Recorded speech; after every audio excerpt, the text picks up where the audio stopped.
প্রধান নির্বাচক পদে আর থাকতে চান না গাজী আশরাফ হোসেন লিপু। পারিবারিক কারণ দেখিয়ে নতুন কোনো চুক্তিতে জড়াতে চান না তিনি। বাংলাদেশ ক্রিকেট বোর্ড বরাবর চিঠিতে তিনি নিজের ইচ্ছের কথা ইতোমধ্যেই জানিয়ে দিয়েছেন। 2 বছর আগে বাংলাদেশ জাতীয় দলের নির্বাচক প্যানেলে আসে বড় ধরনের রদবদল।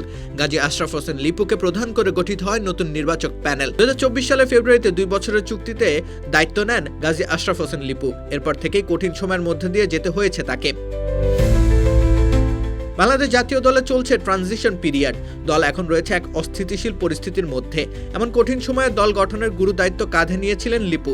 স্বাভাবিকভাবেই তাকে সমালোচনার মধ্য দিয়ে যেতে হয়েছে বহুবার। তাই তো এখন আর নতুন করে মেয়াদ বাড়ানোর ইচ্ছে নেই তার। বিসিবি অবশ্য করেছিল ভিন্ন পরিকল্পনা। গাজী আশরাফ হোসেন লিপুকে আরও বড় পরিসরে এবং দীর্ঘমেয়াদে দায়িত্ব দিতে চেয়েছিল বিসিবি, কিন্তু সেই প্রস্তাব নাকচ করে দিয়েছেন গাজী আশরাফ হোসেন লিপু। চলতি বছরে বেশ কয়েক সপ্তাহ তাকে পারিবারিক কাজে থাকতে হবে দেশের বাইরে। সেই ব্যস্ততা বেড়ে যাবে আগামী বছরে। আর এই বছরটা বেশ গুরুত্বপূর্ণ বাংলাদেশের জন্য। 2027 ওয়ানডে বিশ্বকাপে সরাসরি সুযোগ পাওয়ার মিশনে কঠিন সময় পার করতে হবে টাইগার ক্রিকেটারদের ও ক্রিকেট সংশ্লিষ্ট সকলকে। ঠিক সে কারণেই লিপু দীর্ঘমেয়াদে দায়িত্ব নিতে চান না। তবে আপৎকালীন সময়ে বিসিবি চাইলে তাকে স্বল্প সময়ের জন্য যে কোনো দায়িত্ব দিতে যেন পারে সে পথ খোলা রেখেছেন গাজী আশরাফ হোসেন লিপু। রাকিব হোসেন রুম্মান, খেলা 71।